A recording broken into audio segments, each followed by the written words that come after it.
Imagine spending a fortune, decades of planning, and enough concrete to make a small mountain jealous, only to have your enemy politely walk around it. Not through it, not over it, around it. That, in a single sentence, is the story of why France built one of the most ambitious defensive structures in human history, and how it became the architectural equivalent of locking your front door while leaving the garage wide open. This isn't a story about bad engineering, or lazy soldiers, or some cartoonishly evil mastermind rubbing his hands together. This is a story about confidence, about trauma, about lessons learned a little too well, and about what happens when you design your entire future based on the assumption that the past will behave itself. After one of the most devastating conflicts the world had ever seen, France looked at the map, looked at Germany, and said, "Never again." Which is a very reasonable thing to say, right up until you start pouring concrete like it's going out of style. What followed was a defensive plan so massive, so expensive, and so meticulously thought out that it seemed foolproof. A wall designed not just to stop an invasion, but to prevent the idea of invasion from even forming. A structure meant to make any would-be attacker stop, stare, and quietly rethink their life choices. And for a while, it worked, at least on paper. But history has a cruel sense of humor. Because while France was busy perfecting the ultimate defensive masterpiece, the rest of the world, especially Germany, was busy discovering something uncomfortable about walls. They only work if the other guy agrees to play along. This episode isn't about mocking France. It's about understanding how a nation, acting rationally and intelligently, made a decision that would later look so absurd it feels fictional. Because when you zoom out far enough, this isn't just a military blunder. It's a very human one. A story about fear turning into certainty, about preparation turning into complacency, and about how sometimes the biggest mistake isn't building the wrong thing. It's building the right thing for the wrong war. And it all starts with a country that was tired of being invaded, exhausted by loss, and absolutely convinced that this time, they had finally figured it out. To understand why France decided to turn its eastern border into a concrete anxiety attack, you have to go back to a time when war fatigue wasn't a metaphor. It was a national condition. The First World War didn't just hurt France. It scarred it. Entire regions were reduced to mud, metal, and memory. A whole generation vanished into trenches that stretched like open wounds across the countryside. And when the dust finally settled, France technically won, but it didn't feel like victory. It felt like survival with a receipt attached.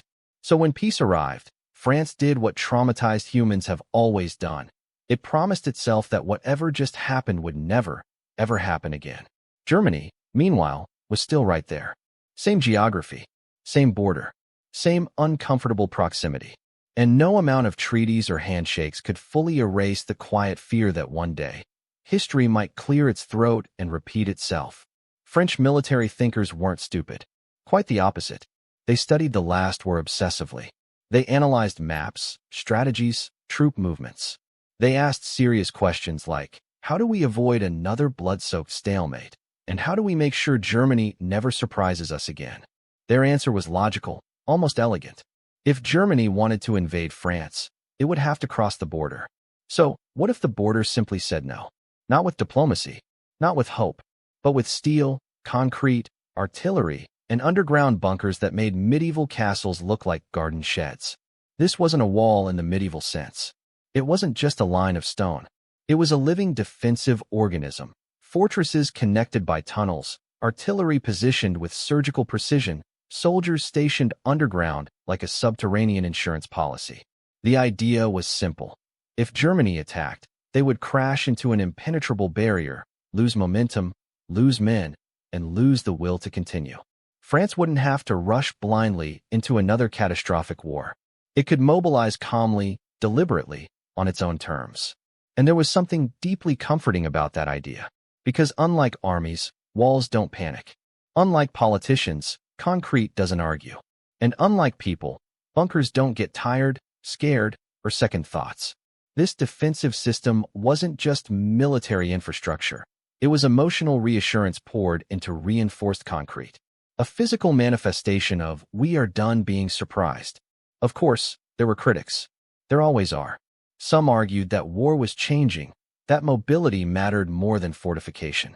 that future conflicts wouldn't politely line up in front of static defenses and knock. But those voices were easy to dismiss. After all, the last war had been won by holding the line, by enduring, by digging in and refusing to break. And France had become very, very good at that. So they committed fully. Money flowed. Engineers got to work. Plans grew more ambitious by the year.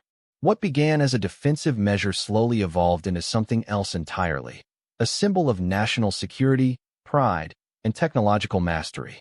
This wasn't fear, they told themselves. This was wisdom. Because surely, no one would be reckless enough to challenge a fortress system this vast, right?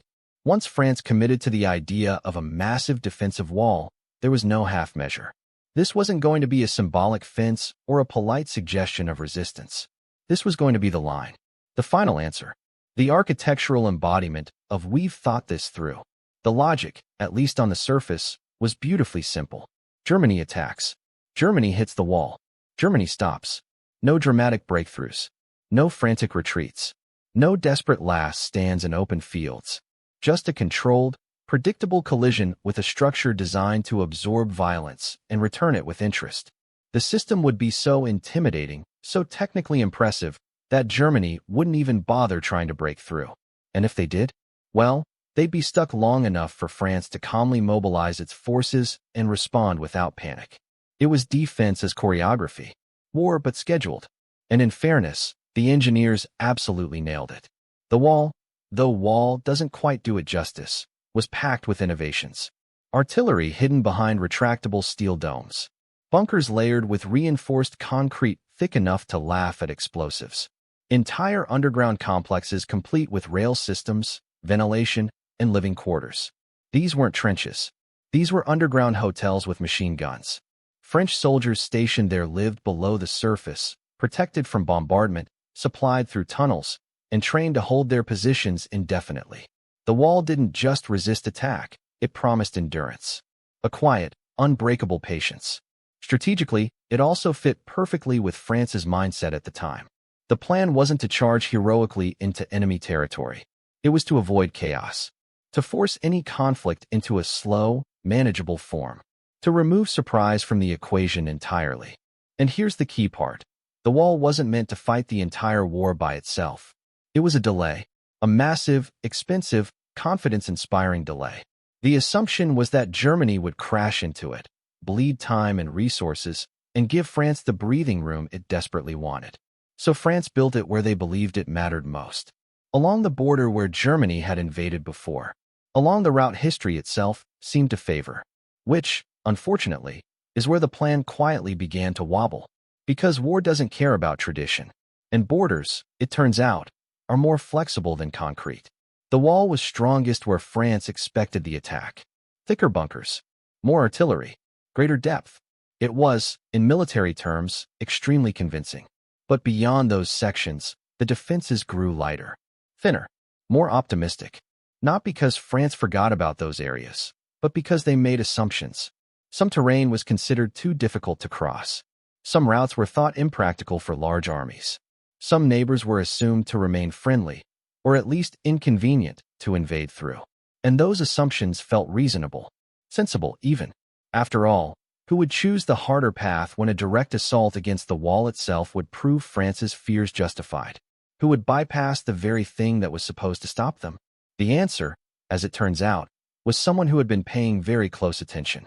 Because while France was building the perfect answer to the last war, Germany was quietly preparing a question that the wall wasn't designed to hear. When the moment finally arrived, France was ready. Or at least, it felt ready. The wall stood exactly where it was supposed to. The bunkers were manned. The artillery was calibrated. The logic was solid. If Germany attacked, the first sound of it would echo against reinforced concrete, just like the plan promised. And then Germany didn't do that. Instead of charging headfirst into the most fortified stretch of border in Europe, German planners did something deeply unsettling. They looked at the wall, nodded appreciatively, and then turned slightly to the left. Because the thing about the wall was that it wasn't infinite. It was never meant to be. It was strongest where France believed the threat would come from, and noticeably less intimidating where France believed nature, geography, or basic common sense would do some of the work for free. Germany noticed. Rather than smashing itself against a concrete fortress designed to slow, bleed, and humiliate any attacker, the German army moved through territory France considered inconvenient, difficult, impractical, surely not ideal for large, fast-moving forces, which is exactly why it worked. While French forces waited behind their underground fortresses for an attack that never arrived, German units flowed around the wall like water discovering a crack. Forests once considered obstacles became corridors. Borders assumed to be safe became doors politely opened from the outside. And here's the cruel irony. The wall did its job. The sections that were attacked, they held. They resisted. They performed almost exactly as advertised. The concrete didn't fail. The engineering wasn't flawed. The soldiers inside didn't panic. They just weren't being attacked where it mattered. By the time the realization spread, by the time commanders understood that the war wasn't going to politely line up in front of their masterpiece, the situation had already changed. The wall wasn't breached. It was bypassed, circumvented, rendered strategically irrelevant without ever being defeated. France had built a lock so strong that no one bothered picking it. They simply used a different entrance. And suddenly, the greatest defensive structure of its time found itself in the awkward position of guarding territory the enemy was no longer interested in entering. From inside those bunkers, the war must have felt surreal. Communications became confusing. Orders conflicted. The certainty that the wall provided began to crack, not physically, but psychologically. Because nothing is more unsettling than realizing your enemy isn't afraid of the thing you trusted the most. The wall had promised control, predictability, time. What it delivered instead was a front-row seat to a war happening somewhere else. The consequences didn't arrive all at once. They unfolded gradually, almost politely, which somehow made them worse. At first, there was confusion. Reports didn't line up.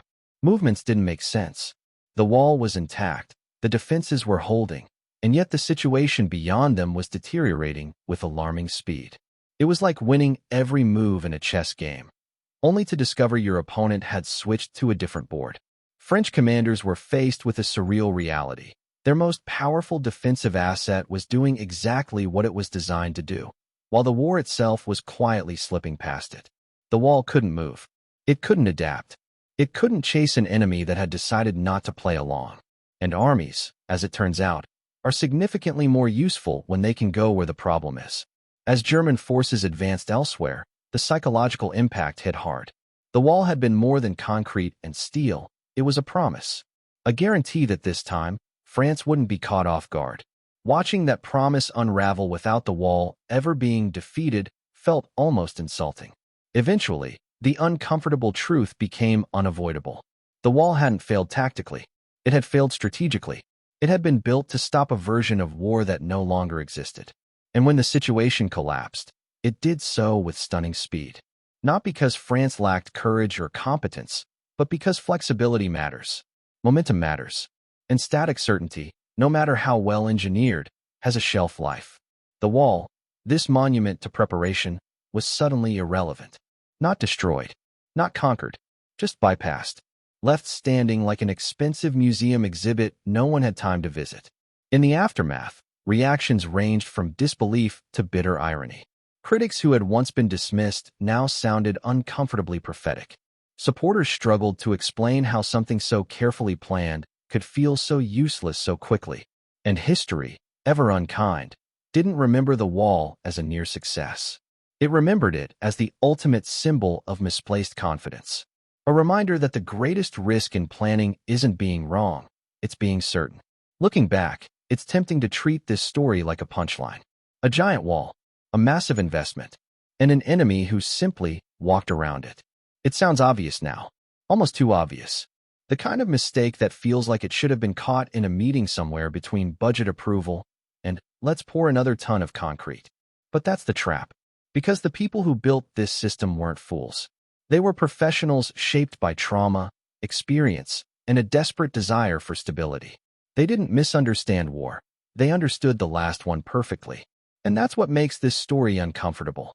The error wasn't ignorance. It was confidence. Confidence that the next catastrophe would look like the previous one. Confidence that preparation, taken far enough, could eliminate uncertainty altogether. The wall promised certainty. It promised time. It promised control. What it couldn't promise was relevance. History rarely repeats itself cleanly. It improvises. It changes tempo. It looks at your carefully laid plans and asks a different question than the one you prepared to answer. And the most ironic part? The wall didn't fail because it was weak. It failed because it worked too well at doing the wrong job. Today, it stands as a quiet lesson carved into concrete and steel. A reminder that strategy isn't just about strength, it's about adaptability. That the safest assumptions are often the most dangerous ones. And maybe, on a more human level, it's a warning about our tendency to overcorrect, to respond to trauma by freezing the future into a shape that feels familiar. Because when fear designs your plan, it often builds something very impressive for a world that no longer exists. Here's the part history really seems to enjoy. After everything was over, after the shock faded and the dust settled, the wall didn't disappear. It didn't crumble into irrelevance overnight. It just stayed there. Sections of it were reused, studied, occasionally admired. Some parts quietly faded into the landscape, becoming storage spaces, tourist attractions, or extremely over-engineered reminders of a very specific anxiety. And in an ironic twist that feels almost scripted, the wall did eventually get used for exactly the kind of slow, static defense it had been designed for. Just not at the moment that mattered most. Military historians would later point out that the idea itself wasn't ridiculous. Defensive lines can work. Fortifications have their place. The problem wasn't the wall. It was the belief that one solution could freeze the future in place. The wall became less a military failure and more a cultural symbol. A shorthand for what happens when preparation turns into rigidity. When intelligence turns into stubbornness. When a nation answers the wrong question with absolute confidence. And maybe that's why this story still sticks with us. Because it's not really about France, or Germany, or even war. It's about humans doing what humans do best. Learning a lesson so thoroughly that we forget to check if the test has changed. So the next time someone tells you history is predictable, remember this story. Remember the wall that was too strong to break and too rigid to matter. Remember that the most impressive plans can fail not because they're weak, but because reality refuses to cooperate. If you enjoyed this journey through one of history's most confidently wrong decisions, give the video a like. It helps more than you think. Drop a comment telling us which historical plan you think aged the worst, or which one you want us to cover next. And if you haven't already, subscribe to the channel. Because history is full of brilliant ideas, terrible timing, and moments so absurd they sound fake. And we're just getting started.